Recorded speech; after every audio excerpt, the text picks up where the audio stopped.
বগা বগা বগলীৰ জাক। কোনো এখন গাঁৱৰ এটা অট্টালিকাৰ একেবাৰে ওপৰৰ স্তৰত এহাল বগলীয়ে বাঁহ সাজি বাস কৰিছিল। সেই বগলীহালৰ 4টা সৰু সৰু পোৱালি আছিল। পোৱালি 4টাৰ ঠোঁটবোৰ তেতিয়াও সিহঁতৰ মাক দেউতাকহঁতৰ দৰে ৰঙা হৈ উঠা নাছিল। সিহঁতে সিহঁতৰ ক'লা ঠোঁটকেইটা মেলি ইফালে সিফালে চাই থাকে। সিহঁতৰ মাকে মৰমতে বেছিভাগ সময় কাষতে থাকে। সিফালে কিছু আঁতৰত সিহঁতৰ দেউতাক এটা কাঠৰ চৰাইৰ দৰে স্থিৰ হৈ ৰৈ থাকে। সি তাৰ দেউতাকৰ দায়িত্ব পালন কৰিব খোজে যদিও লোকক সেইটো দেখুৱাব নোখোজে। তাৰ মতে লোকে তেনেদৰে ভবাটো উচিত নহয়। সি যেন লোকৰ আদেশ ৰক্ষা কৰিবলৈহে তাত জোপোকা মাৰি এঠেঙৰ ওপৰত ভৰি দি তেনেকৈ আছে। সি সেইটোকে দেখুৱাব বিচাৰে। ঘৰটোৰ কাষত এটা আলিবাট। সেই আলিবাটত এজাক ল'ৰা-ছোৱালী খেলি আছিল। খেলি থকা দুজনমান ল'ৰা আৰু বগলীৰ পোৱালিকেইটা হঠাৎ চকুৱে পৰিল। পিছত গোটেইজাক ল'ৰা-ছোৱালীক এই কথাটো জানিব পাৰি সিহঁতে বগলীক লৈ এটা গীত জুৰিলে। গীতটো বগলীৰ পোৱালিকেইটাৰ কাণত পৰিল। সেই গীতত ল'ৰা-ছোৱালীবোৰে বগলীৰ পোৱালিকেইটাক বিভিন্ন উপায়েৰে মাৰিব খোজাৰ কথা আছিল। বগলীৰ পোৱালি এটাই মাকক ক'লে, "শুনিছানে আই, সৌ ল'ৰা-ছোৱালীকেইটাই কি ক'ব লাগিছে?"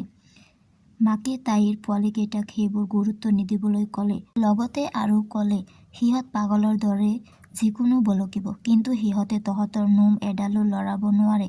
একমাত্ৰ পিটাৰ নামৰ ল'ৰাটোৱে তেনে কৰাৰ পৰা বিৰত থাকিল।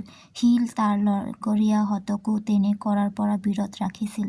তাৰ মতে কোনো ইতৰ পশু-পক্ষীক ভয় খুৱাই আনন্দ লভা অজ্ঞানীৰ পৰিচায়ক মাকে পোৱালিকেইটাক অভয়দান কৰিবলৈ ক'লে, "ভয় নাখাবি, তহঁতৰ দেউতাৰাই এখন ঠেঙত ভৰ দি এতিয়াও তহঁতক পহৰা দিয়ে আছে।" মাকে তেনেকৈ কোৱাৰ পিছতো সিহঁতে ভয় সামৰিব নোৱাৰি কুচি মুচি খাই বাঁহত একগোট হৈছিল।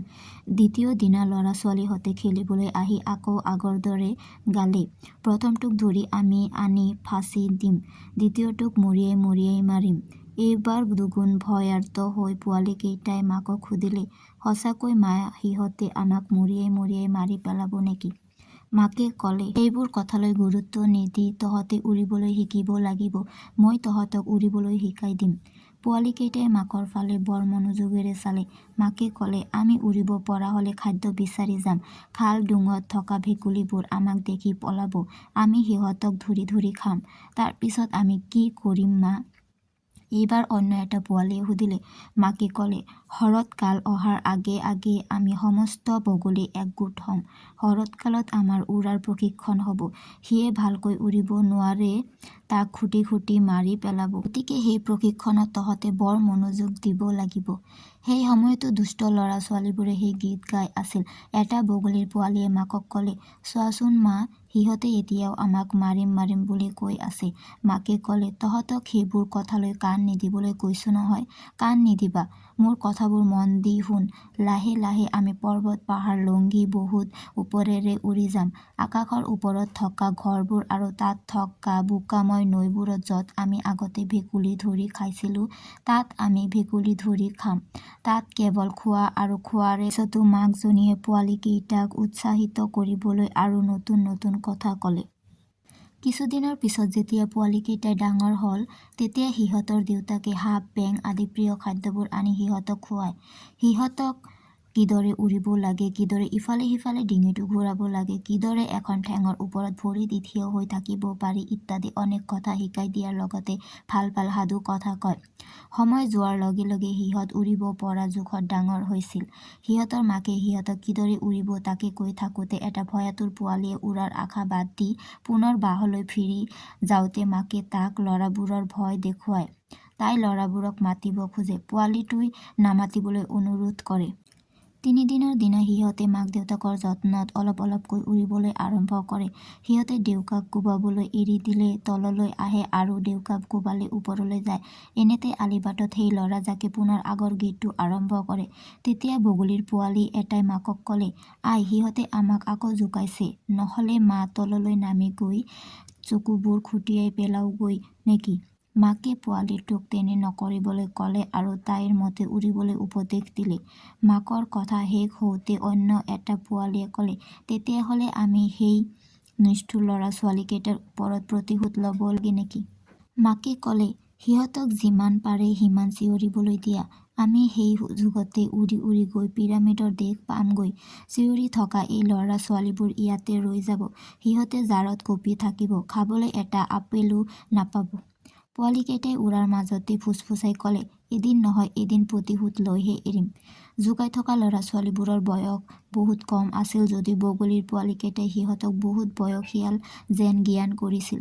কাৰণ সিহঁত বগলীবোৰৰ মাক দেউতাকহঁততকৈ ওখ, ডাঙৰ। পিছত পোৱালীকেইটাৰ দেউতাকে সিহঁতক কৈছিল, তহঁতে নিশ্চয় প্ৰতিশোধ ল'ব পাৰিবি, কিন্তু এতিয়া নহয়। এতিয়া আহি থকা প্ৰতিযোগিতাৰ দিনলৈ মনত পেলাই ভালদৰে উৰিবলৈ শিকি ল, নহ'লে ঘাই সেনাপতিয়ে তহঁতৰ কলিজাত খুটিয়াই মাৰি পেলাব। মাকৰ কথা শুনি সিহঁতে ভালদৰে অনুশীলন কৰিলে। এতিয়া সিহঁতে ভালদৰে উৰিব পাৰে। সিহঁতৰ উৰণ চাই মাকে বৰ আনন্দ অনুভৱ কৰে। অৱশেষত শৰৎকাল আৰম্ভ হ'ল। দেশ বিদেশৰ পৰা প্ৰদৰ্শনস্থলীলৈ বগলী আহিল। মাকৰ নিৰ্দেশত এই পোৱালি চাৰিটাও প্ৰদৰ্শনীত ভাগ ল'লে। সিহঁতে সকলো বগলীৰ লগত উৰিলে। সিহঁতৰ উৰণ ইমান চমৎকাৰী আছিল যে পাৰদৰ্শিতাৰ শেষত সিহঁতেই সৰ্বোচ্চ নম্বৰ লাভ কৰিলে। পুৰস্কাৰ স্বৰূপে সিহঁতে ভেকুলী, সৰু সৰু সাপ আদি লাভ কৰিলে। প্ৰদৰ্শনৰ শেষত পোৱালীকেইটাই ক'লে, এতিয়া আমি প্ৰতিশোধ ল'ম। মাকে ক'লে, কিয় নল'বি? নিশ্চয় ল'ব লাগিব। মই এটা কথা ভাবিছোঁ, সেইটোৱে তহঁতৰ কাৰণে উত্তম প্ৰতিশোধ। কথাটো কাণ পাতি শুনি লহক। এটা সৰু পুখুৰী, তাৰে পাৰত কণ কণ ল'ৰা ছোৱালী থাকে। তেনে সৰু সৰু ল'ৰা ছোৱালী সকলোৰে প্ৰিয়। আমি এতিয়া পুখুৰীৰ পাৰলৈ যাম। তাৰ পৰা একোটাকৈ পানী কেঁচুৱা ধৰি নি সেইসকল ল'ৰা বা ছোৱালীক দিম, যিসকলে তহঁতক কোনোদিনে জোকোৱা। পিছে গীত গোৱা সেই শিশুটোক কি কৰা ভাল হ'ব? সিহঁতৰ মাজৰ এটা বগলীয়ে মাত দি সুধিলে। পুখুৰীৰ পাৰত সপোন দেখি থাকোঁতে মৰি যোৱা এটা মৃত শিশু পৰি আছে, সেইটো নি তাক দিম। সি তেতিয়া দুখ পাব আৰু কান্দিব। সেই দিনবোৰত যিজনে আমাক জোকোৱা নাছিল আৰু জোকাবলৈ মানা কৰিছিল, তাক আমি এজনী কণমানি ভণ্টি আৰু কণমানি ভাইটিক দিম। তাৰ নাম পিটাৰ। মাকৰ দিহামতে সিহঁতে তাকেই কৰিলে। পিটাৰ নামৰ শান্ত ল'ৰাটোৱে তেতিয়াৰ পৰা বগলীকেইটাক পিটাৰ বুলি মাতিব ল'লে। সিহঁত আজিও সেই নামেৰে পৰিচিত।